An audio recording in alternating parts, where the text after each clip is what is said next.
महाराज, उठिए महाराज। क्या महाराज, आखिर ये कौन है? क्या आखिर ये मैं कहाँ पे आ गया हूँ? ये राजगद्दी उसी को ही मिलेगी जो कि अच्छे से राज कर पाएगा। I've been watching you this whole time. तो तुम कौन हो?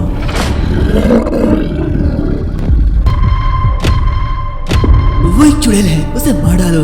इस चुड़ैल को जीने का हक नहीं है, उसे मरना चाहिए। नहीं, ऐसा नहीं हो सकता। उस स्विच को रिलीज करो।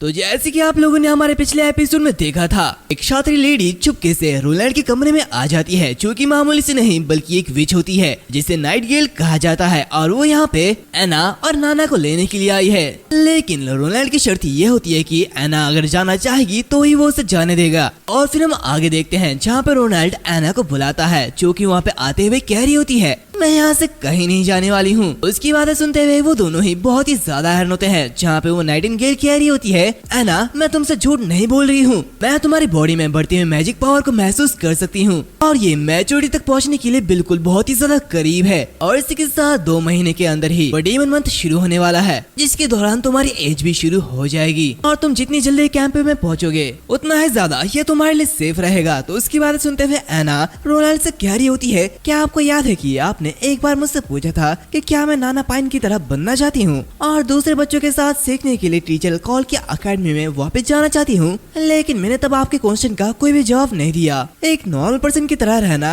या फिर जो भी हो, मुझे इसकी परवाह नहीं है। मैं सिर्फ हमारे महाराजा के साथ रहना चाहती हूँ और बस यही मेरा डिसीजन है। और वैसे भी वो डिवाइनिंग ऑफ द डेविल मुझे नहीं मार पाएगा और मुझे कुछ भी नहीं होगा। तो उसकी बात सुनते हुए नाइटिंगेल उससे कह रही होती, ठीक है मैं समझ चुकी हूँ। तो रोलैंड उससे कह रहा होता है, तो क्या फिर तुम अकेले ही चले जाओगे? तो उससे कह रही होती, नहीं मैं बस यही रहूंगी। मुझे लगता है एक बिगिनर जिसने द कमिंग ऑफ एज को एक्सपीरियंस नहीं किया है, वो ये नहीं समझ पाएगा कि ये कितना ज्यादा खतरनाक है। तो उसकी बातें सुनते हुए रोलैंड घबरा जाता है और उससे कह रहा होता है, क्या मुझे मत बताओ कि तुम पूरी सर्दियों के दौरान मेरी निगरानी करोगे। इसी के साथ हम देखते हैं कि वो नाइटिंगेल एना के पास आती है और इससे कह रही होती है, मैंने अनगिनत बार मरने तक का स्ट्रगल किया और अपनी आंखों से अपने साथियों को मरते हुए देखा, इसलिए जब वो दिन आएगा तुम्हारी कुछ मदद कर सकती हूँ। तो रोलैंड उससे कह रहा होता है, और अगर वो उससे उभर नहीं पाई तो नाइटिंगेल उससे कह रही होती है, अगर ऐसा हुआ तो उससे निपटने का भी एक्सपीरियंस मेरे पास है। ये कहते हुए वो अपने उसी डैगर को बाहर निकालती है और वहाँ से जाते हुए कह रही होती है, अगर कुछ भी होता है तो मैं तुमसे मिलूंगी। ये कहते हुए वो हवा की तरह वहाँ से गायब हो जाती है। तो उसे ऐसा करते हुए देख रोनाल्ड बहुत ही ज्यादा हैरान होता है, जहाँ पे वो मनी मन कह रहा होता है, तो क्या ये नाइटिंगेल की पावर है, साउंडलेस कंसीलिंग एबिलिटी? वो बेसिकली एक नेचुरल बॉर्न असैसिन है। सच में वो कमाल की थी। इसी के साथ वो एना से कह रहा होता है, अभी सुबह नहीं हुई है तो तुम्हें जल्दी से वापस जाकर सो जाना चाहिए फूल। और इसी के साथ हमें अगले दिन का सीन दिखाया जाता है, जहाँ पे वो बॉर्डर टाउन के चौराहे पे खड़े होता है और सभी लोगों से कह रहा होता है, मेरी प्रजा गुड आफ्टरनून, मैं ग्रे कैसल किंगडम का 4th प्रिंस रोनाल्ड विंबलडन। इस समय सभी को यहाँ पे इकट्ठा करने का वजह यह है कि मेरे पास तुम सभी को बताने के लिए बहुत ही इंपॉर्टेंट बात है। 4 दिन पहले लॉन्ग सॉन्ग स्ट्रॉन्ग होल्ड से एक राजदूत यानी कि एम्बेसडर यहाँ पे पहुंचा था और वो राजदूत ओट्स को ट्रेड करने के लिए यहाँ पे आया था। लेकिन जैसे कि सभी लोग जानते हैं, 1 महीने पहले हमारे साथ एक अनफॉर्चुनेट इंसिडेंट घटी थी। नॉर्थ स्लोफ केव में एक गुफा ढह गई थी और उसके बाद से प्रोडक्शन ये शुरू नहीं हो पाया। तो उसकी बातें सुनते हुए वहाँ के जो लोग होते हैं वो लोग कह रहे होते हैं, ऐसा लगता है जैसे ओट्स का पिछला प्रोडक्शन ये नॉर्मल प्रोडक्शन का सिर्फ आधा हुआ है। तो हर एक पर्सन कह रहा होता है, इसमें कई सारे लोग घायल हो गए थे। तभी रोनाल्ड उन लोगों से कह रहा होता है, मैंने उस राजदूत को इस सिचुएशन के बारे में बताया और आशा है कि वो हमारे बॉर्डर टाउन के लिए इनफ फूड अलग रख देगा और हम अगले सर्दियों तक उन ओट्स को पे कर देंगे जिनकी हमारे पास कमी है। लेकिन उसने इसे रिजेक्ट कर दिया और ये 2 साल पहले की तरह बातचीत की कोई भी गुंजाइश नहीं थी। उसकी बातें सुनते हुए सभी लोग बहुत ही ज्यादा हैरान होते हैं। जहाँ पे एक लेडी कह रही होती है, तो क्या फिर से खाने की कमी होने की वजह से बहुत सारे लोग मरने वाले हैं? तभी रोनाल्ड कह रहा होता है, 2 साल पहले खाने की कमी होने की वजह से आप सभी ने अपने 20% साथियों को खो दिया था। कुछ लोगों ने अपने भाई को खो दिया तो कुछ लोगों ने अपने बच्चों को खो दिया। लेकिन इस बार तुम सभी कितना खोने के लिए तैयार हो? उसकी बातें सुनते हुए सभी लोग कह रहे होते हैं, महाराज प्लीज हमें बचा लीजिए, हम मरना नहीं चाहते हैं। तो रोनाल्ड कह रहा होता है, ऑफ कोर्स मैं अपने लोगों को मरने नहीं दूंगा, 1% को भी नहीं। और नॉर्मल मार्केट के अकॉर्डिंग 2 महीने का और आधे साल के लायक फूड एक्सचेंज के लिए काफी है। और दरअसल बात यह है कि लॉन्ग सॉन्ग फोर्ट्रेस ने पहले कभी हमारे साथ बिजनेस नहीं किया था, उन्होंने हमें धोखा दिया। तो उनके की बातें सुनते हुए वो सभी लोग कह रहे होते हैं ये तो कितनी बेशर्मी की बात है, लानत है, उन्होंने सच में हमें इतने लंबे समय तक धोखा दिया। तो रोलन कह रहा होता है और इसी तरह मैंने पहले ही विलो टाउन के मर्चेंट को ओट्स बेच दिए हैं और खाने के लायक कुछ बोट्स को एक्सचेंज किया है जो कि सर्दियों के लिए काफी है और इसमें कोई भी दिक्कत नहीं आएगी, जो कि बहुत ही ज्यादा अच्छा है। लेकिन इस वजह से लॉन्ग सॉन्ग के साथ हमारा जो रिश्ता है वो टूट चुका है और इसलिए हमें इस साल की सर्दियाँ बॉर्डर टाउन में ही बितानी होगी। इसी के साथ हम देखते हैं कि वहाँ पे जो लोग हैं वो लोग घबरा रहे होते हैं। वे रोलैंड उन लोगों से कह रहा होता है और मैं जानता हूँ कि कुछ लोग डिमोनिक बीस्ट के अटैक से घबराए हुए हैं, लेकिन ज्यादातर लोगों ने पहले ही देखा होगा बॉर्डर टाउन के वेस्ट साइड में एक बड़ी सी दीवार को बिल्ड किया जा रहा है और मैं तुम सभी को बताना चाहता हूँ कि डिमोनिक बीस्ट सच में जंगल के भीतर मौजूद वाइल्ड बीस्ट से ज्यादा स्ट्रॉन्ग नहीं है। वो ना तो दीवारों पर चढ़ पाते हैं और ना ही अपने मुंह से पत्थर हटा सकते हैं। भले उनकी स्किन सख्त और मांस मोटी हो, लेकिन फिर भी वो इस दीवार को नहीं तोड़ सकते हैं। तो बताओ मेरी प्रजा, क्या तुम लोग लॉन्ग सॉन्ग फोर्ट्रेस के शैडो में छिपने और कायरता से भूखा मरने के लिए तैयार हो, या फिर तुम सभी मेरे ऑर्डर के अंडर अपने रिश्तेदारों और बच्चों की रक्षा करना चाहते हो और आखिरी पल तक सिटी की रक्षा करना चाहते हो? तो मैं ये वादा करता हूँ जब तक तुम लोग इस मंथ ऑफ द डीमन के एंड तक इस बॉर्डर टाउन को डिफेंड करते हो और जो कोई भी इसके लिए उस वॉल पर लड़ता है उसे हम पेमेंट के रूप में 25 सिल्वर रॉयल्स देंगे। लेकिन जो कोई भी अनफॉर्चुनेट होगा और वो अपनी जान गंवा देगा उसके फैमिली को मुआवजे के रूप में 5 गोल्ड रॉयल दिया जाएगा। तो उसकी बातें सुनते हुए वो जो प्रजा होती है चिल्लाने लगती है और कह रही होती है हम हमारे राजा के लिए लड़ने को तैयार है और हम ऐसा करेंगे, मरते दम तक हम हमारे बॉर्डर टाउन की रक्षा करेंगे। इसी के साथ रात हो जाती है, सीन चेंज होता है, हमें लॉन्ग सॉन्ग फोर्ट्रेस का सीन दिखाया जाता है जहाँ पे एक टेबल में काफी सारे लोग बैठे हुए होते हैं, जहाँ पे एक आदमी कह रहा होता है क्या तुम ये कह रहे हो कि वो भोला सा राजकुमार वो सच में हमें एक तरफ कर देना चाहता है और अपना काम खुद ही करना चाहता है? तो और एक पर्सन कह रहा होता है सर्दियों के आने से ठीक पहले एक दीवार बनाने का हिम्मत करने के लिए मुझे यकीन है कि क्या मुझे उसे बहादुर कहना चाहिए या फिर ऐसा पागलपन करने के लिए उसे बेवकूफ कहना चाहिए? तो और एक पर्सन कह रहा होता है उसके पास तो यहाँ तक स्टोन मैसन भी नहीं है, वो सिर्फ उन पत्थरों को जमा करने पर डिपेंडेंट है जिन्हें पीसा नहीं गया है और बीच में कुछ गीली मिट्टी रख कर मुझे डर है कि जब दीवार बनेगी तो वो नीचे गिर जाएगी। खैर ये कोई बात नहीं, ये तो एक अच्छी बात है और अगर वो अपने दम पर लॉन्ग सॉन्ग स्ट्रॉन्ग होल्ड में आता है तो उसे हमारी ऑर्डर मान नहीं होंगे। उसकी बातें सुनते हुए वहाँ पे जो एक पर्सन होता है वो कह रहा होता है पेट्रोफ आखिर तुम क्या सोचते हो? और वैसे गाइस मुझे इसके बारे में नहीं पता, लेकिन जहाँ तक मुझे लगता है कि ये इस लॉन्ग सॉन्ग स्ट्रॉन्ग होल्ड का पैट्रियार्च या फिर प्रिंस होगा। खैर हम देखते हैं कि पेट्रोफ उसकी बातें सुनते हुए कह रहा होता है ओरिजिनली उससे अपनी बात मनाना चाहता था और अगर हमें बाजार की कीमत से 30% कम कीमत में वो मिलेगा तब तक ये हमारे लिए काफी अच्छा डील रहेगा। हालांकि उस राजकुमार का इरादा ओट्स को सिर्फ लॉन्ग सॉन्ग स्ट्रॉन्ग होल्ड को बेचने का नहीं था, वो ओट्स को मार्केट की कीमत से 50% कम कीमत पर बेचने को तैयार है, जिसका मतलब वो अगले साल अपने प्रोडक्शन रेट को इंक्रीज करने का प्लान बना रहा है और इस तरह हम पहले के कंपैरिजन में कई ज्यादा कमा सकते हैं। और यहाँ तक कि वो खुद से लोहे के बर्तन को भी बेचने का इरादा रखता है और इससे कोई फर्क नहीं पड़ता कि ये कहाँ पे है। आयरन वियर ये सबसे ज्यादा सेल की जाने वाली प्रोडक्ट है, लेकिन ये उसकी मेन पॉइंट नहीं है। तो उसकी बातें सुनते हुए वो पर्सन क्या रहा होता है तो फिर आखिर उसकी मेन पॉइंट क्या है? तो पेट्रोफ क्या रहा होता है अगर वो बॉर्डर टाउन की रक्षा करने में सक्षम हो जाए तो ये लॉन्ग सॉन्ग स्ट्रॉन्ग होल्ड के लिए भी एक बहुत ही अच्छी खबर है। हमें हर साल डिमोनिक बीस्ट से निपटने के लिए अपनी एनर्जी को खर्च करने की जरूरत नहीं है और इसके अलावा राजगद्दी की लड़ाई सिर्फ 5 साल के लिए है और इसके बाद हम बॉर्डर टाउन को भी पा सकते हैं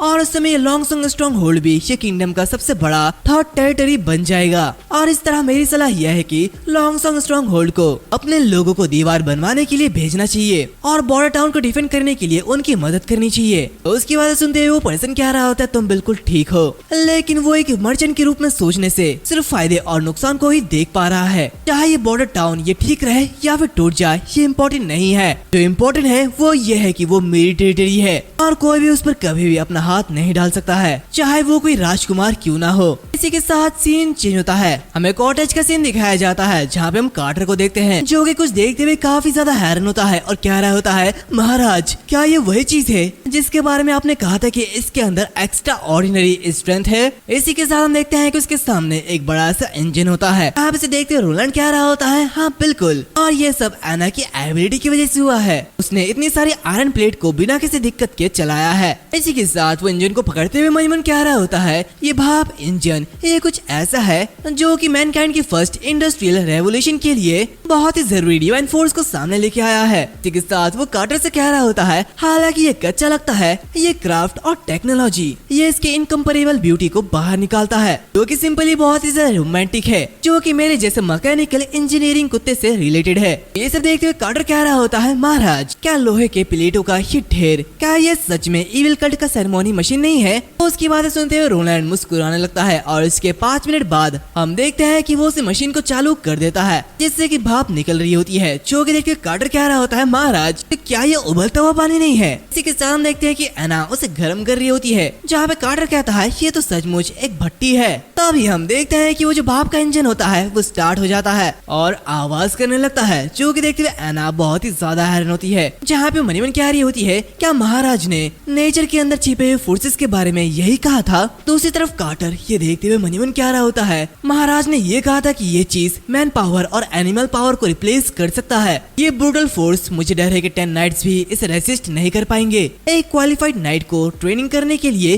15 साल की जरूरत होती है, लेकिन इस मशीन को बनाने के लिए सिर्फ 3 दिन लगे। इसी के साथ इसे खाने की जरूरत नहीं और ये ठंड और भूख से भी नहीं डरता है, और इसी के साथ वो तीर तलवार और भालू से भी नहीं डरता है। आखिर ये कमाल की चीज है क्या? साथ ही ये बैटलफील्ड में भगदड़ भी मचा सकता है। ऐसे गाइस मैं तुम लोगों को बता दूं, ये जो वर्ल्ड है इस वर्ल्ड में इंजन मशीन या फिर कोई भी टेक्नोलॉजी यहाँ पे नहीं है, तो यहाँ के लोगों को इस बारे में बिल्कुल भी नहीं पता। हम देखते हैं कार्टर ये सब देखते हुए मनीमन क्या रहा होता है, इस मशीन के साथ क्या अब और ट्रेडिशनल नाइट की जरूरत होगी? दूसरी तरफ उस चीज को देखते हुए रोलैंड मनीमन क्या रहा होता है, इस स्टीम इंजन के साथ मेरे फार्मिंग प्लान ने एक बार फिर से अगले एरा की ओर अपना कदम बढ़ा लिया है। और फिर इसी के साथ रात हो जाती है। हम देखते हैं कि वो फिर से अपने कमरे में चले जाता है, लेकिन तभी उसे फिर से कुछ एहसास होता है, जहाँ पे वो पीछे घूमते हुए कह रहा होता है, क्या आखिर यहाँ पे कौन है? तो नाइटिंगेल उससे कह रही होती है, ऐसा लगता है कि बाहर की अफवाह पर यकीन नहीं किया जा सकता। तो उसे देखते रोलैंड कह रहा होता है, क्या तुम फिर से यहाँ पे आ चुकी हो?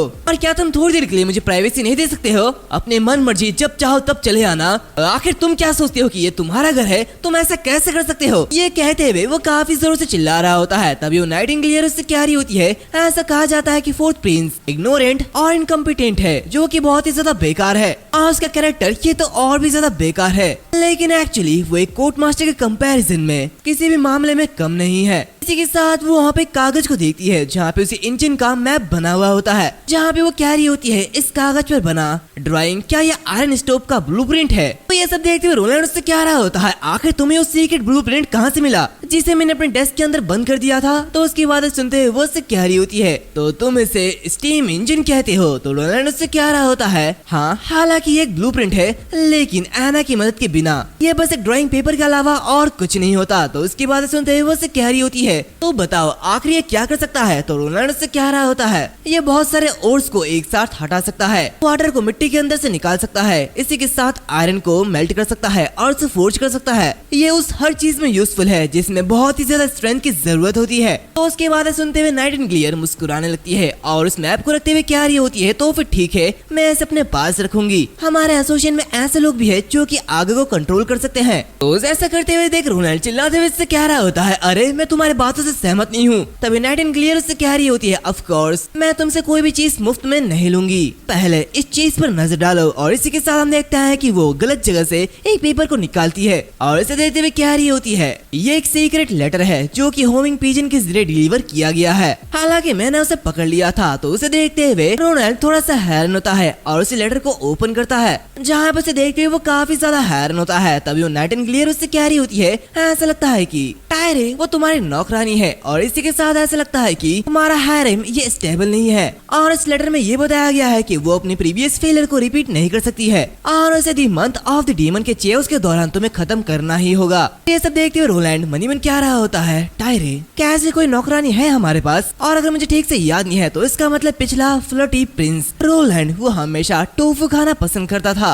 ये कहते हुए वो अपनी पहले की बातें याद करता है, जहाँ पे वो जो रोलैंड होता है वो काफी सारी अजीब अजीब हरकत करता था। इसी के साथ हम देखते हैं कि नाइटिंगेल उससे कह रही होती है, हालांकि इस लेटर में कोई भी सिग्नेचर नहीं है, लेकिन पॉसिबिलिटी ये है कि ये तुम्हारे किसी एक सिबलिंग का है। तो बताओ आखिर तुम्हारा क्या करने का इरादा है? क्या तुम्हें उनसे निपटने के लिए मेरी जरूरत है? तो उसकी बातें सुनते हुए रोलैंड उससे कह रहा होता है, मुझे तुम्हें परेशान करना होगा, अगर पॉसिबल हो तो ये पता लगाने के लिए मेरी मदद करो कि उनके पीछे कौन पर्सन है। तो नाइटिंगेल उसके सामने झुकते हुए कह रही होती है जैसी आपकी इच्छा है महाराज, तो फिर मैं इस ब्लूप्रिंट को अपने रिवॉर्ड के रूप में ले लूंगी। और फिर उसके कुछ समय बाद हम देखते हैं कि रोलैंड अपने ऑफिस में बैठा हुआ होता है, जहाँ पे इसके सामने कार्टर आता है और झुकते हुए कह रहा होता है महाराज आपकी मेट टायरे वो कल मर चुकी है। जो कि देखते रोलैंड बहुत ही ज्यादा हैरान होता है। तो कार्टर उससे कह रहा होता है वो अपने कमरे के बालकनी से नीचे गिर गई थी। इसी के साथ वहाँ पे लड़ाई का कोई भी निशान नहीं था और गार्ड ने भी किसी बाहरी पर्सन को नहीं देखा, ना ही बाहर जाते हुए और ना ही अंदर आते हुए। तो ऐसा लगता है कि वो अपनी किसी गलती की वजह से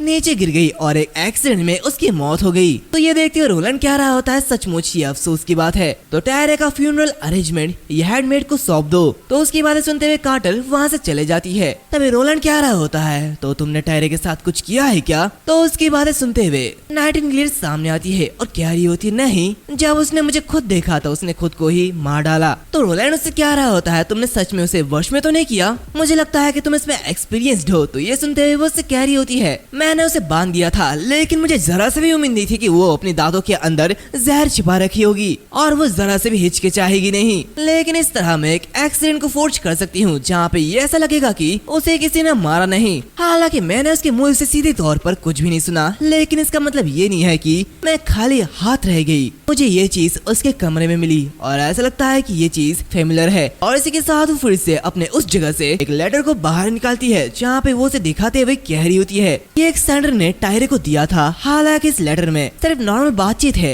जहाँ पे ऑपोजिट साइड उस सी सिनेरियो की बात करती है जो कि उसने देखा था। और जहाँ तक मैं जानती हूँ तुम्हारे वो दोनों भाई के लोकेशन पे कोई भी समुद्र नहीं आता है। तो उसकी बातें सुनते हुए रोनाल्ड कह रहा होता है समुद्र, और इसी के साथ वो अपनी थर्ड सिस्टर के बारे में याद करता है जहाँ पे वो कह रहा होता तो शायद पर्दे के पीछे जो पर्सन है वो थर्ड सिस्टर है जो ब्लू वाटर पोर्ट में है। तो नाइटिंगेल उससे कह रही होती प्रोबेबली ये मामला है तीसरी प्रिंसेस गार्सिया विंबलडन, उसके हाथों में टायरे फैमिली हो सकता है और शायद उसने उन्हें बंधकों के रूप में यूज किया और तुम्हें मारने के लिए टायरे को शतरंज के टुकड़े के रूप में इस्तेमाल किया। और जिस तरीके से टायरे ने खुद को मार डाला इससे पहले कि उसे तुम्हारी साइड रखा जाए, वो प्रोबेबली 2 से 3 साल उसके अंडर ट्रेनिंग में गुजर चुकी है। उसकी बातें सुनते हुए रोलैंड मनी मन कह रहा होता है जैसे कि एक्सपेक्टेड था, राजगद्दी के लिए लड़ाई इतनी आसानी से खत्म नहीं होने वाली है। भले ही मैं सिंहासन के लिए नहीं लड़ता, लेकिन इसका मतलब ये नहीं है कि मुझे मामले से बाहर रखा जाएगा और सिंहासन के लिए मेरे भाई बहनों को कोई भी गलतफहमी नहीं होगी। इसी तरीके के मामले फ्यूचर में और भी ज्यादा होते रहेंगे। तभी नाइटिंगेल उसके पास आती है और उससे कह रही होती है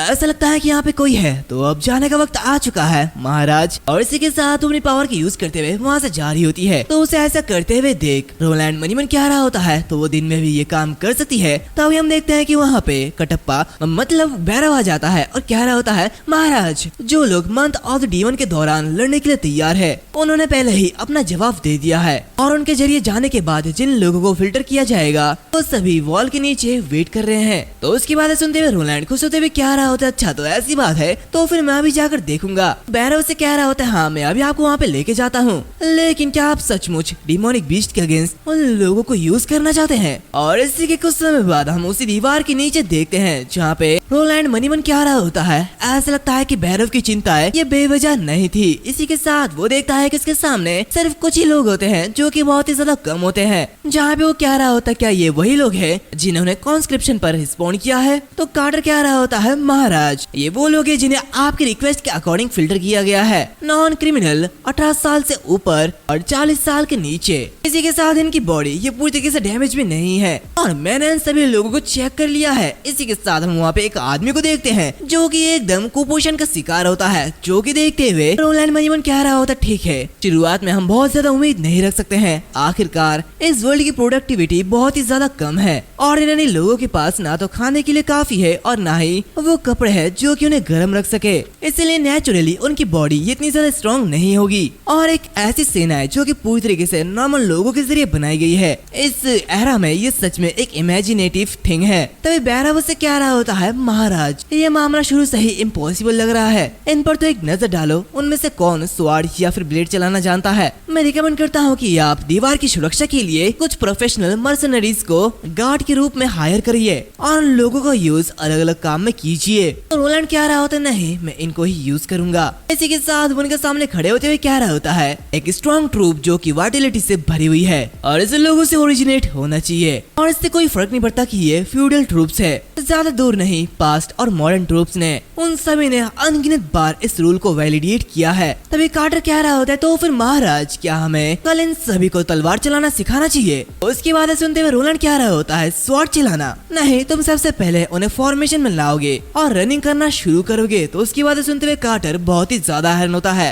तभी रोलैंड कह रहा होता है, और हाँ, उस हंटर को भी जिसे आयरन एक्स कहा जाता है, उसे भी यहाँ पे बुलाओ और तुम सबसे पहले इस पर नजर डालोगे कि मैं क्या करने जा रहा हूँ। और इसी के साथ में दोपहर का सीन दिखाया जाता है, जहाँ पे वो आयरन एक्स भी उनके सामने मौजूद होता है, जहाँ पर रोलैंड उन सभी लोगों के सामने होता है। जहाँ पे ये देखते हुए कार्टर कह रहा होता है, महाराज आखिर आप क्या करने वाले हैं? अगर ये एक वॉरियर को ट्रेन करने के बारे में है, तो मेरे फैमिली के पास कंप्लीट ट्रेनिंग मेथड का सेट है, तो आखिर आप इस तरीके के लो एफिशिएंसी मेथड का यूज क्यों कर रहे हैं? क्या इतनी दोपहर को एक सिंपल पोजीशन में खड़े रहने के लिए, या फिर सिर्फ ऐसा करने के लिए कि उन्हें दोपहर के खाने के दौरान सिर्फ अंडा मिल सकता है? तो आखिर ये किस तरीके का ट्रेनिंग मेथड है? उन पर एक नजर डालिए, उनकी आंखों में सिर्फ खाना दिख रहा है। तो उसकी बात सुनते हुए रोलैंड कह रहा होता है, तुम्हें बस कुछ देखना है और याद रखना है, अगले कुछ दिनों तक ट्रेनिंग आज की तरह ही करना होगा। बेशक कुछ मामूली से बदलाव होंगे और मैं ये सब कुछ कागज में लिख रहा हूँ। इसी के साथ वो उन सभी को देखते हुए मनी मन कह रहा होता है, कोल्ड वेपन के एज में क्वालिफाइड वॉरियर के एक बैच को सच में 2 से 3 महीने के अंदर ट्रेनिंग नहीं किया जा सकता। और इसके अलावा मुझे उन सपाटा वॉरियर्स की कोई भी जरूरत नहीं है जो कि सिर्फ एक चड्डी पहनकर मॉन्स्टर से लड़ना चाहते हो। एक ट्रूप्स की इंडिविजुअल कॉम्बैट पावर को स्ट्रॉन्ग करने की जरूरत नहीं है, लेकिन वो सभी अच्छी तरीके से डिसिप्लिन्ड होने चाहिए और उन्हें हर ऑर्डर को मानना चाहिए। और इस तरह ऐसा करने के लिए मुझे अपने यूनिवर्सिटी की मिलिट्री ट्रेनिंग एक्सरसाइज को यहाँ पे लाना होगा। ये कहते हुए वो आर्मी की ट्रेनिंग याद करने लगता है, जहाँ पे मनीमन कह रहा होता है, सिर्फ आधे महीने के अंदर मिलिट्री ट्रेनिंग एक्सरसाइज अलग अलग प्लेसेस और अलग अलग देशों में स्टूडेंट को सेना तान के खड़ा होने की मदद करता है और इससे कोई फर्क नहीं पड़ता कि इसकी रिएक्शन कैसी थी। इसका इफेक्ट बहुत ही ज्यादा अच्छा था। इसी के साथ वो वहाँ पे एक पर्सन को देखता है जो कि कांप रहा होता है, जहाँ पे वो मनीमन कह रहा होता है, जब इस ग्रुप के लोग पूरी तरीके से समझ जाएंगे कि डिसिप्लिन क्या होता है, तो मेरे लिए अगला प्लान तक जाना ये और भी ज्यादा इजी हो जाएगा। और इसी के कुछ समय बाद हम देखते हैं कि वो उन सभी को खाने के लिए अंडा देते हैं, जहाँ पे वो सभी ये देखते हुए कह रहे होते, सच में रिवॉर्ड के रूप में एक एडिशनल अंडा है, मैं तो बहुत ही ज्यादा खुश हूँ। तो एक पर्सन कह रहा होता है, आखिरकार दोपहर का खाने का टाइम आ चुका है, ये तो बहुत ही ज्यादा अच्छा है। तभी कार्टर थालियां बजाते हुए कह रहा होता है, रुक जाओ, हमारे महाराजा ने ये ऑर्डर किया है कि सभी को 4 लाइन लगानी होगी और एक एक करके आगे बढ़ना होगा, वो भी धीरे धीरे, और जो कोई भी ऑर्डर में गड़बड़ी करेगा उसे खाने वाले अंतिम व्यक्ति के रूप में माना जाएगा। जो परेशानी पैदा करेंगे उससे गार्ड से निपटना होगा। तो उसकी बातें सुनते हुए सभी लोग बहुत ही ज्यादा डर जाते हैं और वो सभी 4 लोगों की लाइन लगा लेते हैं और धीरे धीरे खाना खाने लगते हैं, जो कि देखते हुए कार्टर मनीमन कह रहा होता है, महाराज ये बहुत ज्यादा है। तभी वहाँ पे जो लोग होते हैं वो लोग कह रहे होते हैं, अरे देखो वो पर्सन कौन है, क्या वो वही आयरन एक्स नहीं है जो कि ओल्ड स्ट्रीट पर रहता है? उसे यहाँ पे सब जानते हैं। इसी के साथ हम देखते हैं कि वहाँ पे आयरन एक्स आता है जो कि रोलैंड के साथ आता है, जहाँ पे रोलैंड उन लोगों से कह रहा होता है, हर कोई दोपहर के खाने के बाद उनके पास आराम करने का टाइम होगा और इसके बाद हम उस कैंप में जाएंगे जहाँ पे पेट्रोलिंग सोल्जर्स रहते हैं। और इसी के साथ यहाँ पे जो आयरन एक्स है ये तुम लोगों का कैप्टन होगा और वो बाद में तुम सभी को टेंट सेट करना सिखाएगा। तो उसकी बातें सुनते हुए वहाँ पे एक पर्सन कह रहा होता है, आयरन एक्स फोर्थ प्रिंस के लिए काम कर रहा है, ऐसा लगता है कि अक्सर मैंने उसे नाइट के बगल में खड़े होते हुए देखा है। तो उसी तरह हम देखते हैं कि कार्टर रोलैंड से धीरे से कह रहा होता है, महाराज क्या आपको सच में एक सैंड नेशन के पर्सन को एक कैप्टन बनाना चाहिए? यहाँ तक कि वो तो ग्रे कैसल से भी बिलोंग नहीं करता और इसके अलावा वो हमारे कॉन्टिनेंट का पर्सन भी नहीं है। तो रोलैंड उससे कह रहा होता है, वो विच वो भी ग्रे कैसल की नहीं है, बल्कि वो बॉर्डर टाउन से बिलोंग करती है और इसके अलावा क्या हमारे पास हर चीज पर नजर रखने के लिए तुम नहीं हो? कार्टर घबराते हुए कह रहा था, लेकिन महाराज। तो रोलैंड उससे कह रहा होता है, बॉर्डर टाउन पर किसी पर्सन के बैकग्राउंड परवाह नहीं करता है जब तक कि उन्होंने कुछ ऐसा नहीं किया जो कि किंगडम के लॉ के अगेंस्ट हो, और वो अभी भी मेरे लोग हैं। और हाँ, एक और बात, मैंने ट्रेनिंग के रूल्स को पूरी तरीके से फिनिश कर लिया है और सैंड नेशन के लोगों की बजाय मुझे लगता है कि तुम्हें इस पर ध्यान देना चाहिए। तो ऐसे भी कुछ पॉइंट यहाँ पे है जिन्हें तुम्हें सबसे पहले याद करना होगा। इसी के साथ हम देखते हैं कि वो ट्रेनिंग मेथड का लिस्ट बाहर निकालता है जो कि काफी ज्यादा बड़ा होता है, जहाँ पे वो कह रहा होता है, हर दिन दोपहर के दौरान तुम्हें सभी को सूरज डूबने तक तुम्हें सभी को बॉर्डर टाउन के चारों ओर दौड़ लगाने के लिए लाना होगा और हर किसी को ये पूरा करना होगा। और अगर कोई गिव अप नहीं करता है तो उनके अगले मील में एक और अंडा शामिल कर देना। तो ये लिस्ट देखते हुए कार्टर बहुत ही ज्यादा हैरान होता है, जहाँ पे उसे चक्कर आने लगते हैं। वो कह रहा होता है, लेकिन महाराजा सब कुछ समझ गया, लेकिन हर दिन रात के खाने के बाद हर कोई टीचर काल के अकेडमी के अंदर कल्चर ट्रेनिंग करने के लिए क्यों जाएगा? मुझे मत बताओ कि आप उन्हें पढ़ना लिखना सिखाने का इरादा भी रखते हैं, जो कि डिमोनिक बीस्ट के अगेंस्ट फाइट करने के लिए एकदम बेकार है। तो उसकी बातें सुनते हुए रोलैंड उबासी लेने लगता है, जहाँ पे वो उससे कह रहा होता है ऐसा कौन कहता है जो ट्रूप्स लड़ने में अच्छे हैं उन्हें हमेशा कल्चर्ड होना चाहिए, और ये कुछ ऐसा है जो कि इतिहास ने हमें सिखाया है। और फिर इसी के कुछ समय बाद सीन चेंज होता है, हमें गवर्नमेंट अफेयर ऑफिस का सीन दिखाया जाता है, जहाँ पे हम रोनाल्ड को देखते हैं जिसके सामने वह नाइटिंगेल होती है, जो कि उसके सामने आते हुए कह रही होती है तुम हाल ही में देर सवेर जागते रहते हो, जबकि तुम्हारा नाश्ता गर्म था तो मैंने उसका आधा खा लिया है और अभी पहले ही ठंडा हो चुका है। तो उसे देखते हुए रोलैंड अजीब सा मुंह बनाता है, जहाँ पे वो मन कह रहा होता है ये तुम दिन के उजाले में भी खुद को छिपाने का इरादा नहीं रख रही है, आखिर इसका इरादा क्या है। इसी के साथ वो से कह रहा होता है क्या तुम्हें किसी ने सिखाया नहीं है कि जब तुम राजकुमार के सामने रहोगे तो तुम्हें पोलाइट बनना चाहिए। मुझे याद है जब हम पहली बार मिले थे तो तुमने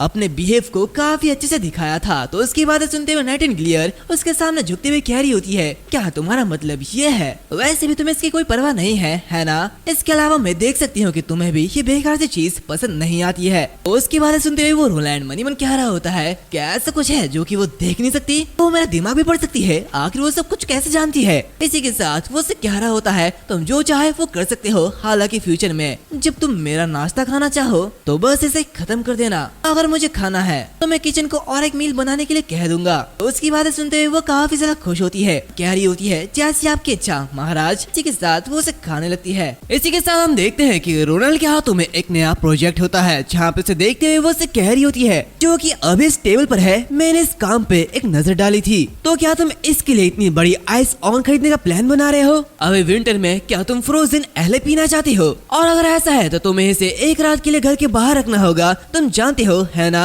उसकी बातें सुनते हुए रोलैंड एक अजीब सा चेहरा बनाता है, जहाँ पे वो उससे कह रहा होता है ये आइस्ड चीज बनाने के लिए है और अभी का टेम्परेचर ये उतना भी ज्यादा कम नहीं हुआ है। तो उसकी बातें सुनते हुए नाइटिंगेल उससे कह रही होती है जैसे कि फोर्थ प्रिंस से एक्सपेक्टेड था, एक पर्सन जो कि स्पेशल चीजों पर ध्यान देता है। तो उसकी बातें सुनते हुए रोलैंड मन कह रहा होता है हालांकि ये नाइटिंगेल ये मेरी दुश्मन नहीं है, लेकिन वो एना जैसी भी नहीं है जिसके बारे में मैं सब कुछ जानता हूँ, और इससे पहले कि मैं भली बात समझ जाऊँ कि वो किस तरीके की पर्सन है, बेहतर होगा कि पहले उससे कुछ बातें सीक्रेट रखी जाए। तो वैसे भी आखिरकार मैं आगे जाके फायर आर्म्स को मैन्युफैक्चर करने वाला हूँ, और ये इंजन का उल्टा इस फायर आर्म में हाई लेवल की टेक्नोलॉजी की जरूरत नहीं पड़ेगी, और एक बार जब ये फायर आर्म मैन्युफैक्चरिंग मेथड फैल गई तो ये मेरे प्लान के डेवलपमेंट के लिए बहुत ही ज्यादा डेंजरस हो सकता है। रईस लोग गर्मियों के दौरान अपने पीने की चीजों को मजे लेने से पहले उन्हें ठंडा करने के लिए नाइट्रो का यूज करना पसंद करते हैं, जहाँ आइस ऑन ये एक सुंदर नाम है जो कि रईसों ने नाइट्रे को दिया है, और ये नाइट्रे ये बारूद बनाने के लिए सबसे इम्पोर्टेंट चीज है।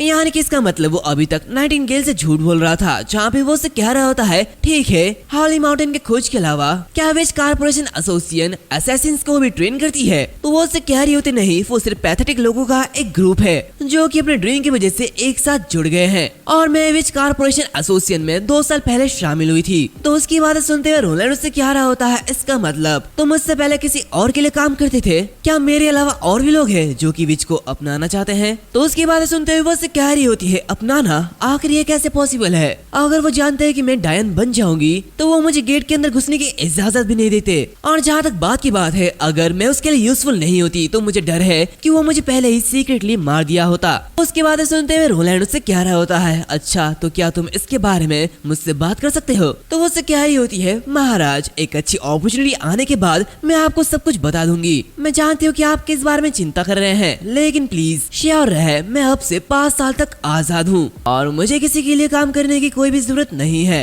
तो उसकी बातें सुनते हुए रोलैंड एकदम शांत हो जाता है, और फिर इसके बाद हमें 5 दिन के बाद का सीन दिखाया जाता है, जहाँ पे हम रोलैंड और कार्टर को देखते हैं, जहाँ पे रोलैंड के हाथों में एक गन होती है, जहाँ पे उसे देखते हुए मन कह रहा होता है मेरा फर्स्ट फायर आर्म ये फाइनली कंप्लीट हो चुकी है। हालांकि इस प्रोसेस के दौरान कई सारी प्रॉब्लमेटिक सिचुएशन सामने आई थी, लेकिन इन दी एंड ये हमेशा से ही एक आदमी का पसंदीदा चीज है। हालांकि स्टीम इंजन बनाने का मेरा ये इंटेंशन था कि मैं शुरू से ही एक हाई एफिशिएंसी वाली गन बैरल को मैन्युफैक्चर कर सकूं, लेकिन चूंकि ये पहली मशीन थी तो इसलिए निराश होने की कोई भी जरूरत नहीं है। लेकिन अगर एफिशिएंसी की बात करें तो मंथ ऑफ द डीमन आने से पहले मैं सिर्फ 4 फायर आर्म्स को ही बना सकता हूँ, और ये बहुत ही ज्यादा बुरी बात है। ये कहते हुए वो उदास हो रहा होता है, तभी कार्टर रोलैंड से कह रहा होता है, तो फिर महाराज आप उन मॉन्स्टर्स के खिलाफ लड़ने के लिए इन चीज का यूज कैसे करना चाहेंगे, जिसे आप फ्लिंट लॉक राइफल कहते हैं। तो उसकी बात सुनते हुए वो कह रहा होता है, मैं बॉर्डर टाउन के हंटर्स में से सबसे ज्यादा टैलेंटेड पर्सन को चुनूंगा और एक एलाइट ग्रुप बनाऊंगा और उन्हें इस तरीके के हथियार को यूज करने के लिए दूंगा। तो उसकी बात सुनते हुए कार्टर थोड़ा सा हैरान होता है, जहाँ पे वो कह रहा होता है, क्या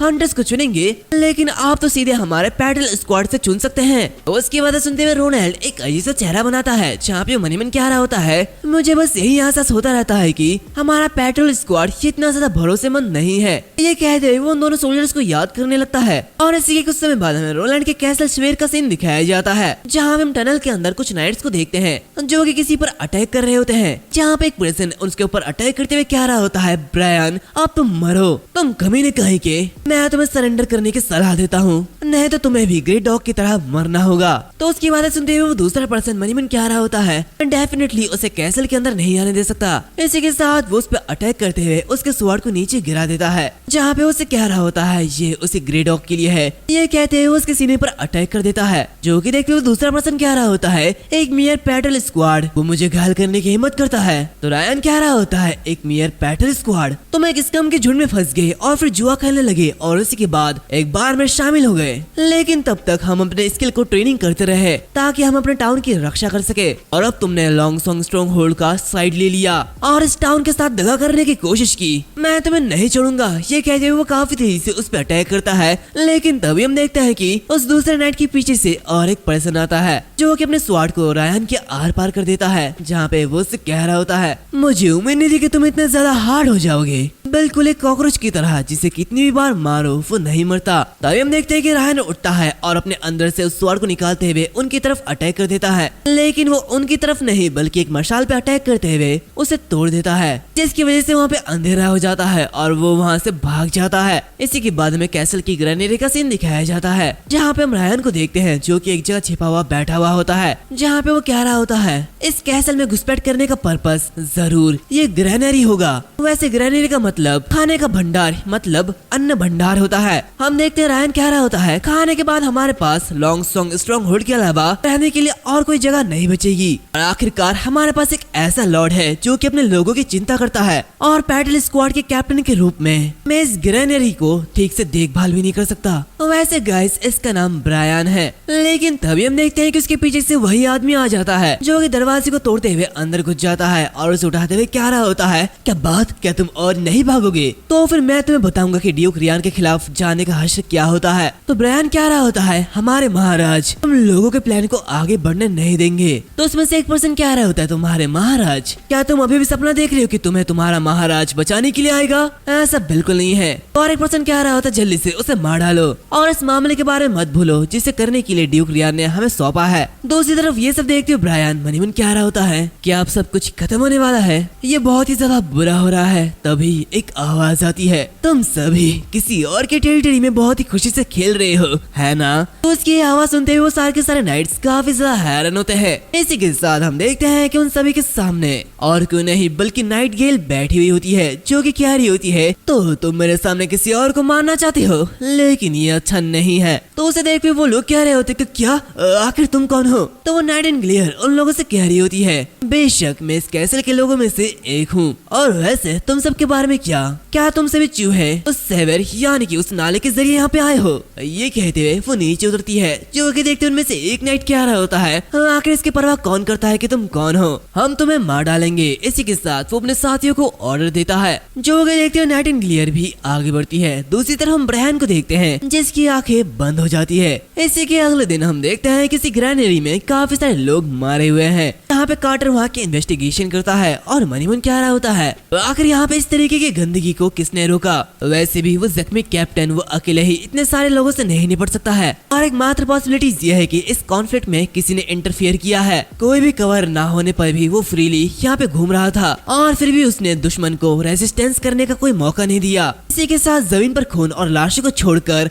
आसपास के सारे फर्नीचर ये बिल्कुल सेफ है, और मुझे यहाँ पे ब्रॉलिंग का कोई भी साइन नहीं दिख रहा है, और यहाँ पे कोई भी चीज चोरी नहीं हुई है। तो आखिर किसी का स्वॉर्डमैनशिप इस तरीके की डेंजरस लेवल तक कैसे पहुंच सकती है। आखिर कौन है जो कितना ज्यादा ताकतवर है। इसी के साथ वो मनीमन कह रहा होता है हर दिन प्रैक्टिस करने वाले एक फेलो स्वॉर्डमैन के रूप में आखिर मैं किस तरीके की नाइट स्वॉर्डमैनशिप के कंपैरिजन के लायक हूँ। मैं बहुत ही ज्यादा बेकार हूँ। इसी के साथ वो सोल्जर से रिपोर्ट करने के लिए कहता है, जहाँ पे जो सोल्जर होता है वो उससे कह रहा होता है हमें डेड लोगों की आइडेंटिटी पता चल चुकी है। 8 लोगों में से 7 लोग बॉर्डर टाउन के पैट्रोल स्क्वाड के पहले के मेंबर थे और लास्ट वन की पहचान वो अभी भी नहीं की गई है। तो कार्टर उससे कह रहा होता है और आखिर उन दोनों बेहोश लोगों के बारे में क्या जिन्हें हमने भेज दिया है। तो वो पर्सन उससे कह रहा होता है मैंने सुना है कि वो बहुत ही ज्यादा घायल पैट्रोल स्क्वाड के कैप्टन ब्रायन, उन्हें स्पेशल मेडिकल ट्रीटमेंट मिलेगी। और इसी के साथ वो पर्सन जिसे फियर्स स्कार कहा जाता है उसे डंजन में भेज दिया गया है। तो कार्टर उससे कह रहा होता है उस फियर्स स्कार को जगाओ, मैं उससे क्वेश्चन करना चाहूंगा और इसी के साथ इस जगह को क्लीन करो। इसी के साथ सीन चेंज होता है। हम रोनाल्ड को देखते हैं जो कि एक जगह बैठा हुआ होता है और एक अजीब सा चेहरा बनाते हुए कह रहा होता है क्या वो कुछ ज्यादा ही जल्दी में नहीं है। हमारे पास थ्रोन के लिए लड़ने के लिए 5 साल है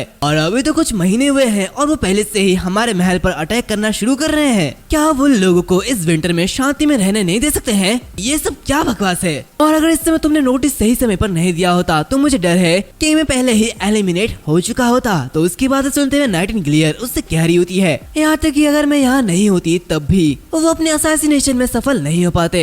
ये मत भूलो कि एना ठीक तुम्हारे नीचे सोती है। तो उसकी बात सुनते हुए वो उससे कह रहा होता है तो फिर तुम भी यही क्यों नहीं सेटल हो जाते ठीक मेरा शैडो गार्ड बन के, जहाँ पे तुम्हें per month 2 gold Royals salary मिलेगी और ये एना का डबल है। तो बताओ तुम मेरे बारे में क्या सोचते हो। इसी के साथ एक विला और एक गार्डन में रहते हुए तुम्हें हर साल पेड वेकेशन मिलेगी। इसका मतलब तुम्हें छुट्टी के दिनों में भी अपना पैसा मिलता रहेगा। उसकी बातें सुनते हुए वो उससे कह रही होती है मुझे माफ करना, मैं बीच कॉर्पोरेशन एसोसिएशन के अपने साथियों को निराश नहीं कर सकती हूँ। तो रोलैंड उससे कह रहा होता है फिर उन सभी को यहाँ पे आने के लिए कहो। एक बार सर्दियाँ बीत जाने के बाद बॉर्डर टाउन एक बड़े पैमाने पर रिकंस्ट्रक्शन शुरू कर देगा और जब टाइम आएगा तो समय आने पर ये जगह सबके लिए अच्छी जगह होगी। और इसी के साथ जो विच है वो बिना किसी भेदभाव के आसानी से सड़कों पर चल पाएगी, कोई भी तुम्हें बुराई करने वाले के रूप में नहीं देखेगा। तो वो उससे कह रही होती है एक बार जब तुम इस चीज को हासिल कर लो तो इसके बारे में कहना। ये सुनते हुए रोलैंड एक अजीब सा चेहरा बनाता है जहाँ पे मनीमन कह रहा होता है ठीक है मेरा रिक्रूटिंग फिर से फेल रहा, ऐसा लगता है कि मुझे इसके ऊपर फिर से ज्यादा काम करना होगा। इसी के साथ वो उससे कह रहा होता है और वैसे तुम पहले से ही नाना को सुरक्षित वापस ला चुके हो है ना। और ये कहते हुए वो नाना की बात याद करता है जहाँ पे उससे कह रहा होता है एक छोटे से बच्चे जो कि आमतौर पर सिर्फ मुर्गियों का इलाज करती है वो आधी रात में खून से लथपथ एक आदमी का इलाज करने के लिए उठी, लगता है मैंने सचमुच उसे दुख पहुंचाया।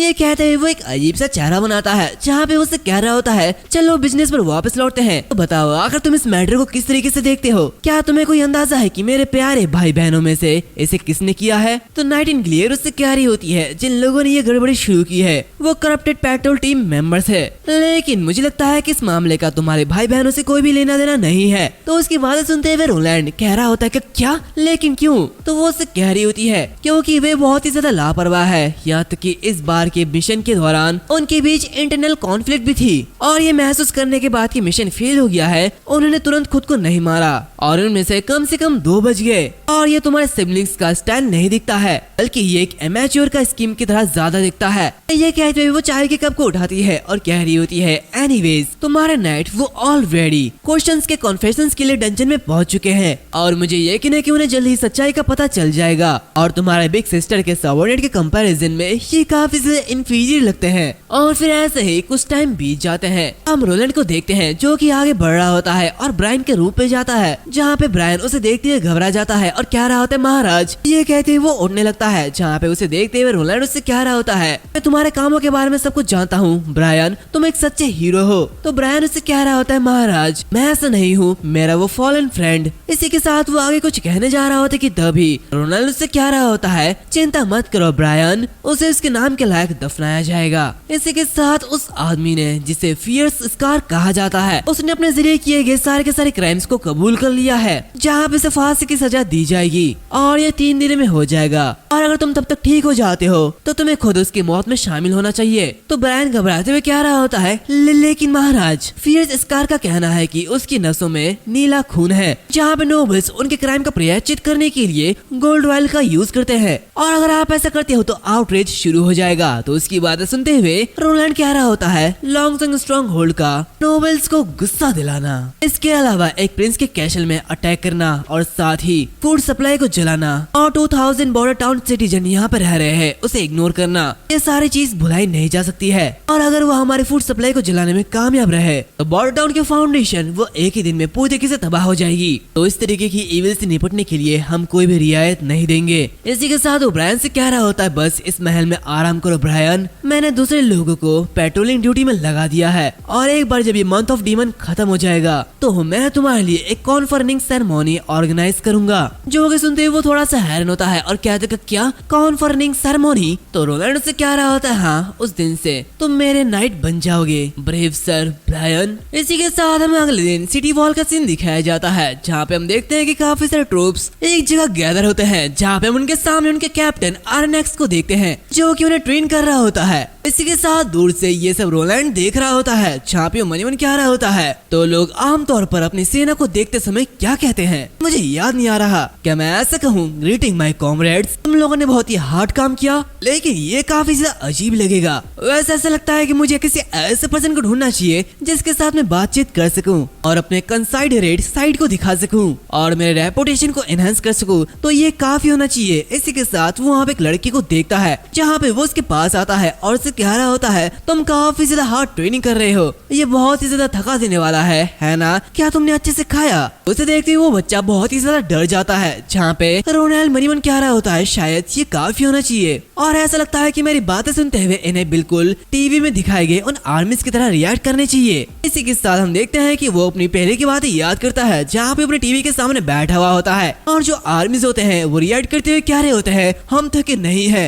और हमने काफी अच्छा खाया है और वो यही सब कुछ सोच रहा होता है कि तभी वो जो लड़का होता है वो नीचे गिर जाता है जो कि देख तो रोलैंड बहुत ही ज्यादा हैरान होता है और इससे कहता है क्या आखिर तुम मेरे सामने ऐसे क्यों झुक गए हो। इसी के साथ वो देखता है कि वो लड़का उसे अजीब तरीके से देखने लगता है जहाँ पर रोलैंड कह रहा था रुको क्या यहाँ पे कुछ गलत है। तभी सभी लोग कह रहे होते हैं सच में हमारे महाराज खुद ट्रेनिंग देखने के लिए आए हैं। इसी के साथ महाराज ने ये भी पूछा कि हम थके हुए हैं या फिर नहीं, ये तो कमाल की बात है। जो कि देखते रोलैंड थोड़ा सा अजीब सा चेहरा बनाता है जहाँ पे उस लड़के से कह रहा होता है जब तुम अगली बार मुझसे मिलोगे तो तुम्हें ऐसा करने की कोई भी जरूरत नहीं है, बस मेरे सामने खड़े हो जाओ। इसी के साथ वो उसे देखते हुए मनीमन कह रहा होता है ऐसा लगता है कि डिस्ट्रीब्यूटेड फूड ये सच में काफी ज्यादा अच्छा था, वो पहले के कंपैरिजन में अभी काफी ज्यादा एनर्जेटिक लग रहे हैं। इसी के साथ उस लड़के से कह रहा होता है अगर तुम्हारे पास ट्रेनिंग के बारे में कोई भी सजेशन हो या फिर थॉट हो तो उसे कभी भी बता सकते हो। इसी के साथ इसमें फूड रिलेटेड बातें भी शामिल है, मैं तुम लोगों को ट्रेनिंग के लिए जितने भी न्यूट्रिशन जरूरत होती है उन सभी को दूंगा।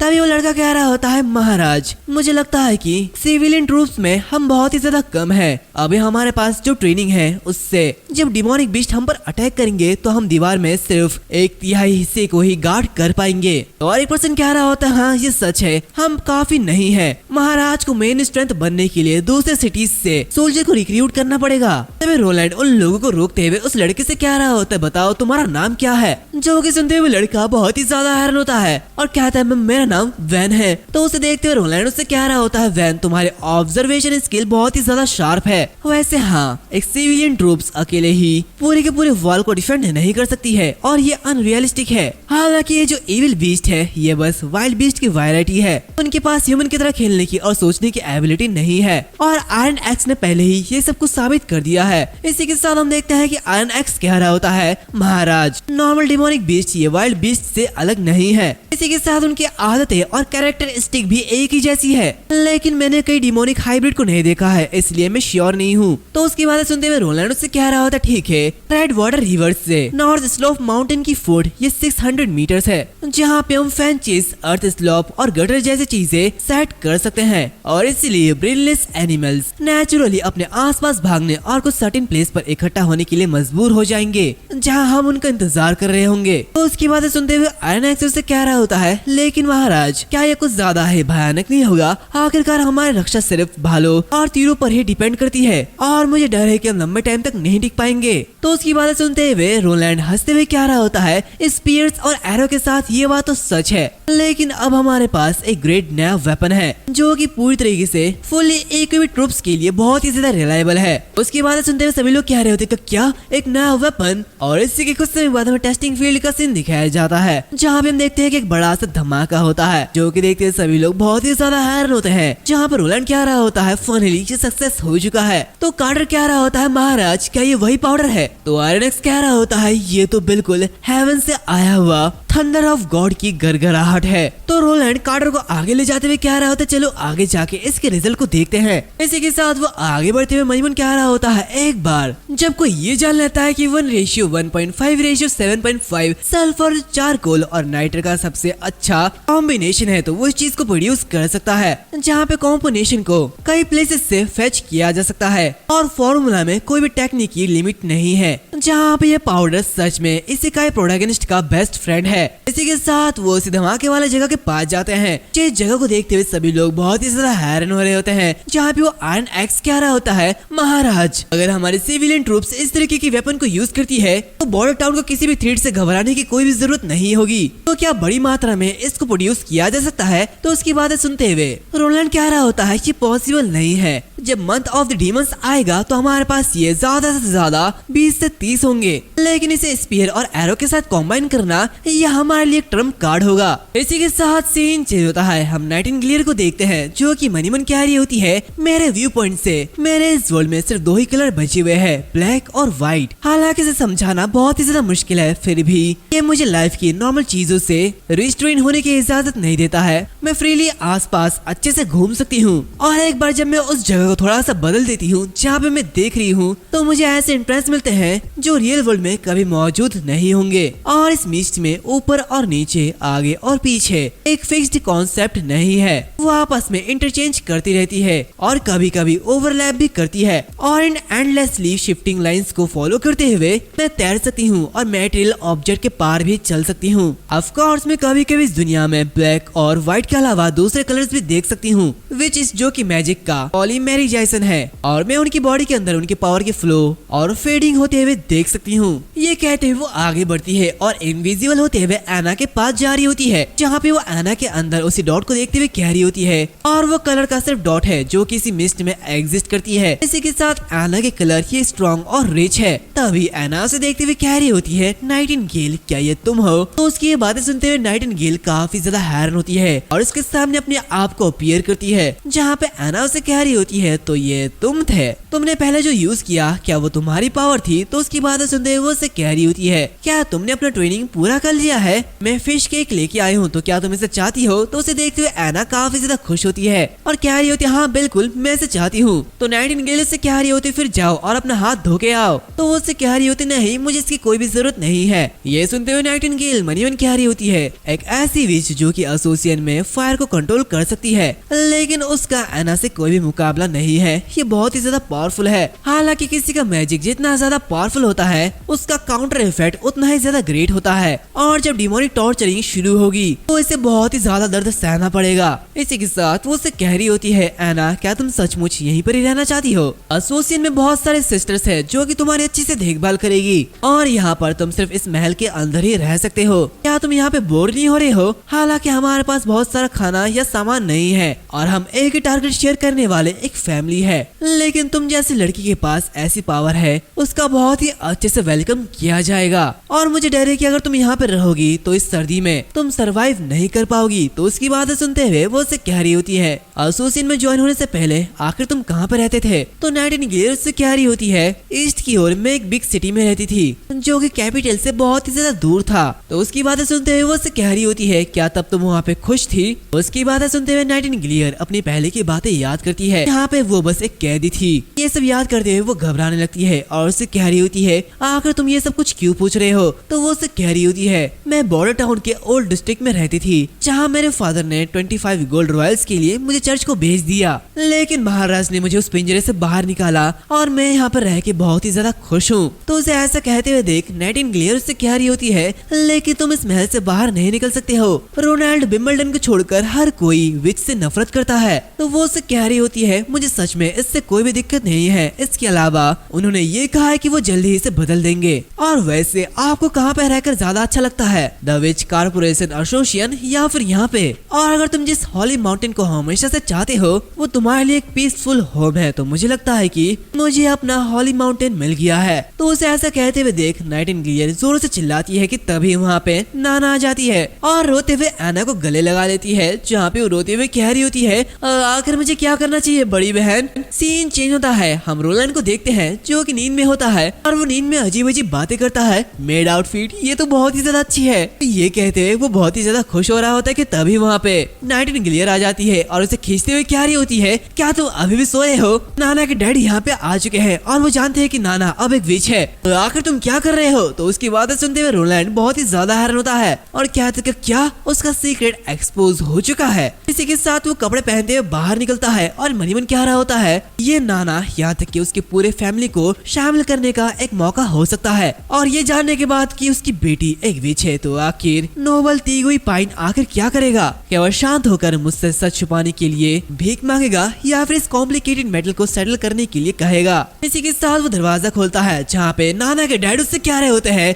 मेरे डॉटर को मुझे वापस दो। तो उसे ऐसा कहते हुए देख रोलैंड एक अजीब सा चेहरा बनाता है और उसके बाद वो तीनों एक जगह बैठते हैं, जहाँ पर उनके सामने नाना और एना आती है, जहाँ पे नाना के फादर उससे कह रहे होते हैं, नाना प्लीज मेरे पास आओ, तुम्हारे फादर के पास आओ। तो ये देखते हुए नाना एना से कह रही होती है, क्या पिताजी मुझे चर्च को बेचने वाले हैं? तो नाना के डैड उससे कह रहे होते हैं, आखिर तुम ये सब क्या कह रहे हो पागल बच्ची? चर्च तुम जैसे पागल लड़की को नहीं चाहती है, तो अभी आओ मेरे साथ घर चलो। तो उसे देखते हुए रोलैंड उससे कह रहे होते हैं, मिस्टर पाइन मैं सबसे पहले इस चीज को अपने सीने से उतारना चाहूंगा। मेरा मानना यह है कि तुम पहले से ही जानते हो कि तुम्हारी बेटी एक विच है। तो उसकी बातें सुनते हुए नाना के डैड कह रहे होते हैं, आखिर तुम्हारा मतलब क्या है महाराज? मैं समझा नहीं। तो नाना चिल्लाते हुए कह रही होती है, फादर मैं एक विच बन चुकी हूँ, प्लीज मुझे माफ कर दीजिए। जो कि देखते हुए नाना के फादर गुस्सा होते हुए कह रहे होते, क्या बकवास है, आखिर क्या विच है? क्या ये वही कार्ल है जिसने तुमसे ये कहने के लिए कहा है? तो उसे देखते हुए नाना बहुत ही ज्यादा घबरा रही होती है। रोलैंड एना को एक इशारा करता है, जहाँ पे एना अपनी फायर पावर को यूज करती है और नाना के डैड को दिखाती है, जो कि देखते हुए मिस्टर नाना बहुत ही ज्यादा हैरान होते हैं। तभी ये देखते हुए नाना कह रही होती है,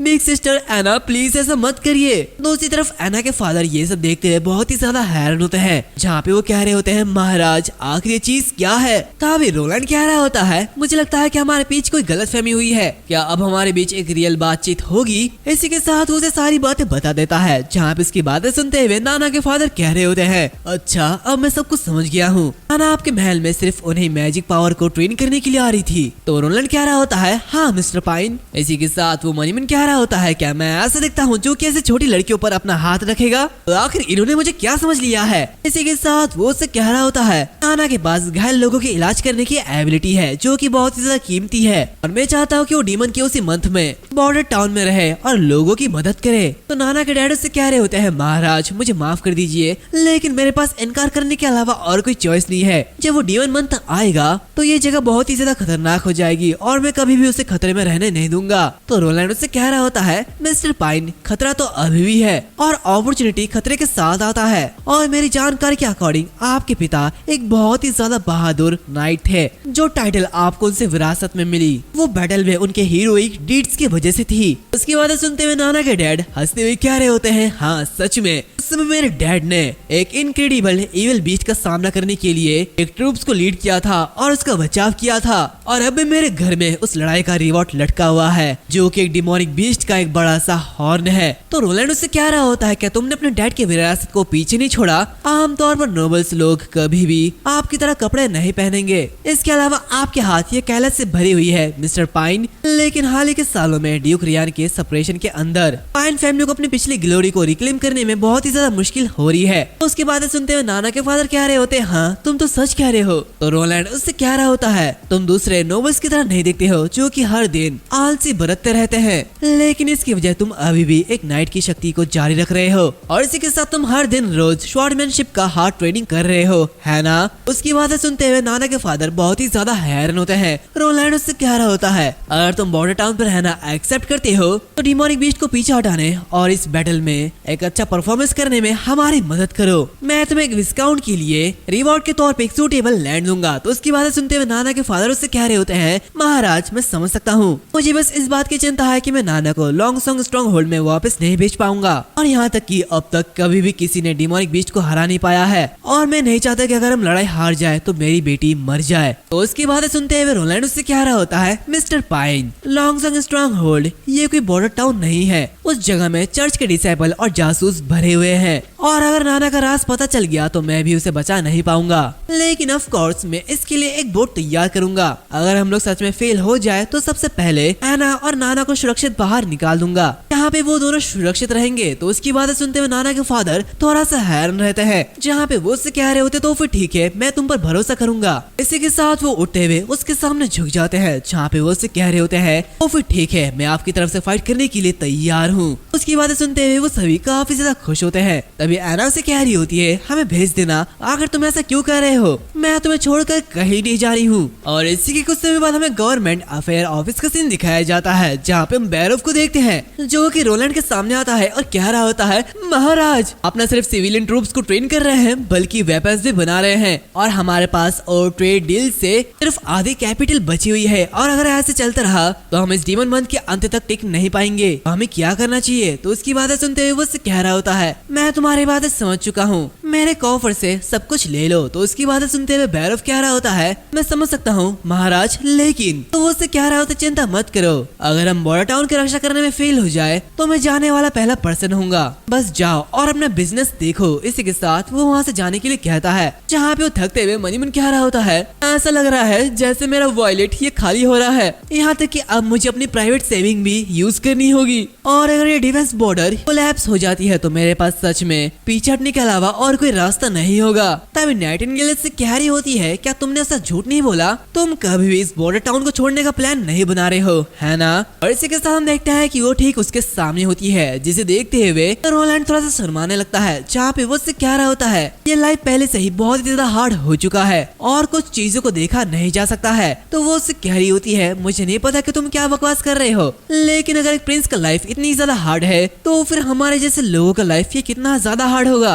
भले ही तुम राजा ना बनो, लेकिन जब तक तुम इन 5 सालों तक जिंदा रहोगे तुम एक विनर रहोगे और इस बारे में चिंता करने की वजह बेहतर ये होगा कि तुम एना के साथ कुछ टाइम बिताओ। मुझे डर है कि उसके पास ज्यादा टाइम नहीं बचा है। तो उसकी बातें सुनते हुए वो उससे कह रहा होता है, मुझे यकीन है कि वो द मंथ ऑफ डीमन तक जिंदा बची रहेगी और उसने कहा है कि वो डिमोनिक टॉर्चर से हारेगी नहीं, मैं उस पर भरोसा करता हूँ। तो उसकी बातें सुनते हुए नाइटिंगेल उससे कह रही होती है, क्या तुम सच में एक बिच पर भरोसा करने की हिम्मत कर रहे हो, हम वो लोग हैं जिन्हें डेविल ने कर्ज दिया है। तो उसकी बातें सुनते हुए रोलैंड उससे कह रहा होता है, बताओ आखिर मैं क्यों नहीं करूंगा, जैसे तुम जानते हो मुझे तुम पर भी भरोसा है। तो उसकी बातें सुनते हुए नाइटिंगेल थोड़ी सी शांत होती है, जहाँ पे वो कह रही होती है, तो वो सच में झूठ नहीं था। तो उसकी ये बातें सुनते हुए रोलैंड मनीमन कह रहा होता है, क्या तुम अब मेरा झूठ पकड़ने वाले हो कि मैंने भी झूठ बोला। इसी के साथ वो उससे कह रहा होता है, बेशक मैं कभी झूठ नहीं बोलता। तभी वो उससे कह रही होती है, वैसे बाहर इतना शोर क्यों है, मैं जांच करने के लिए जा रही हूँ कि आखिर बाहर क्या हो रहा है। तभी वो देखती है कि बाहर बर्फ गिर रहा होता है, जहाँ पे वो कह रही होती है, आज बर्फ गिर रही है। ये देखते हुए रोलैंड बहुत ही ज्यादा हैरान होता है, जहाँ पे वो कह रहा होता है, अब दोबारा पिछले 2 दिनों के कार्टर और आयरन एक्स के नतीजे को देखने का टाइम आ चुका है। इसी के साथ वो फिर से ट्रेनिंग फील्ड में जाता है, जहाँ पे बर्फबारी हो रही होती है, जहाँ पे हम देखते हैं कि आयरन एक्स एक जगह निशाना लगाते हुए उस गन से उस पे हिट करता है और कह रहा होता है, मैंने हिट कर दिया, फाइनली मैंने हिट कर दिया। तो उसे देखते हुए रोलैंड उससे कह रहा होता है, तो बताओ तुम्हारी ट्रेनिंग कैसी चल रही है।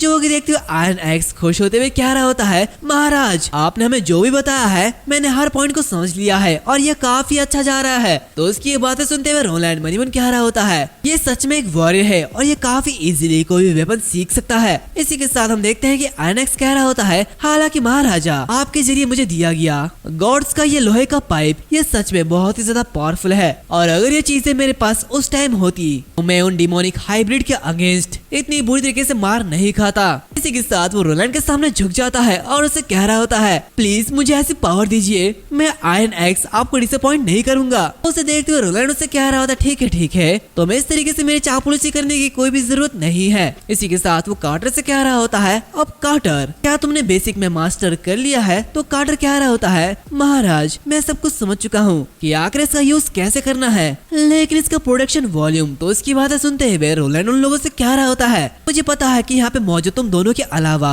2 और गन्स बनाए जा रहे हैं और वो लगभग 2 दिनों के अंदर तैयार हो जाएंगे, लेकिन फायर वेपन्स की एज का लॉन्च जितना मैंने सोचा था ये उससे कई ज्यादा कॉम्प्लिकेटेड है और हमारे पास ज्यादा टाइम भी नहीं बचा है और साथ ही the month of the demon ये शुरू हो चुका है। इसी के कुछ समय बाद वो सभी उसी वॉल एरिया के पास जाते हैं जहाँ पर रोलैंड और बाकी सभी उस वॉल के ऊपर चढ़ते हैं जहाँ पे वहाँ पे जो सोल्जर्स होते हैं वो रोलैंड को ग्रीट करते हैं। दूसरी तरफ कार्टर आयरन एक्स से कह रहा होता है क्या तुम्हें कल रात कुछ मिला? यहाँ पर रोलैंड मनी मन कह रहा होता है ऐसा लगता है कि मुझे लोगों को सैल्यूट करना सिखाना चाहिए। तभी हम देखते हैं कि आयरन एक्स कह रहा होता है महाराज मुझे डिमोनिक बीस्ट का कोई भी निशान नहीं मिला है और मेरे एक्सपीरियंस के बेस पर पहले जो स्नोफॉल होगी उसमें इतने सारे डिमोनिक बीस्ट नहीं होंगे जो कि म्यूटेटेड होंगे, यहाँ पे बस कुछ वीक एनिमल्स होंगे। तो उसकी बातें सुनते हुए रोलैंड कह रहा होता है तो फिर ठीक है इसके अगेंस्ट अलर्ट करते रहो। तभी वहाँ पे एक पर्सन कह रहा होता है रुकिए ऐसा लगता है कि हमारे सामने कुछ है। इसी के साथ वो सभी अपने सामने देखते हैं जहाँ पे एक मॉन्स्टर या फिर कहो एक बीस्ट उनकी तरफ करीब बढ़ रहा होता है जो कि देखते उनमें से एक पर्सन कह रहा होता है हे भगवान क्या वो एक डिमोनिक बीस्ट है? क्या वो हमारी तरफ ही आ रहा है?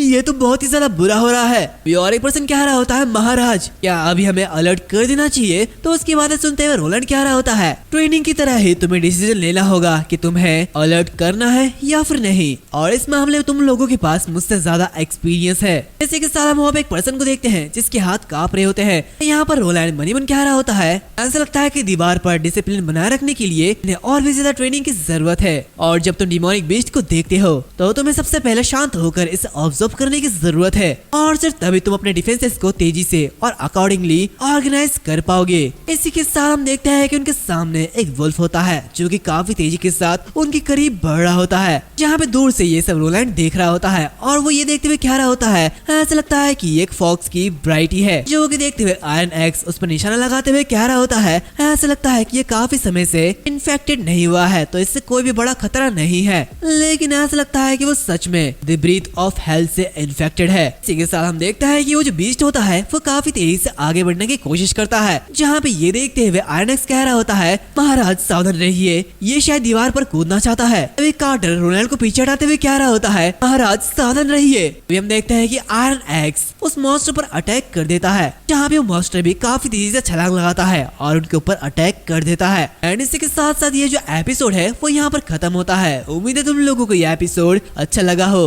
अगर अच्छा लगा है तो प्लीज लाइक शेयर सब्सक्राइब कर देना और हाँ अपना इंपॉर्टेंट सा कमेंट कर देना। और इसी के साथ अगर तुम लोग सुपर चैट या फिर हमारे मेंबरशिप को ज्वाइन करना चाहते हो तो कर सकते हो। मिलते हैं अब अगले वीडियो में, तब तक के लिए बाय बाय।